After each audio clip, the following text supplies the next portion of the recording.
You can see right now heading toward the Jersey Turnpike, the exit there for Newark Airport. Here's the radar, and look closely. You can see this area of pink and purple starting to move toward Philadelphia. This is rain, Atlantic City. Back in Washington, D.C., we've got a frozen mix going on right now, and that's going to be the situation this morning. Changeable weather as we move during the day with this storm. Right now, winter storm warnings, advisories, and blizzard warnings for 70 million people, but as we drill down, 31 million people at risk for a potential blizzard. So here's what we're looking at right now. This is the latest. We're going to time it out for you. Midday, New York, heavy snow, changing over to sleet, and then back to snow. Boston, heavy snow, 2 to 4 inches per hour. Then as we move on into this evening for the commute, the heavy snow continues from Maine into New York State. New York City goes to a frozen mix and then back to some snow. This mix up in Boston will turn into a windswept rain,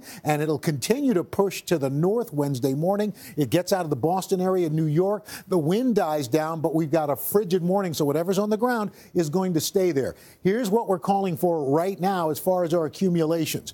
Philadelphia, 5 to 10 inches. I think it's going to be closer to the 5 than the 10. Mount Pocono, away from the warmer waters and the warmer easterly winds, you're going to see 22 to 28 inches. New York City, 9 to 15 inches of snow.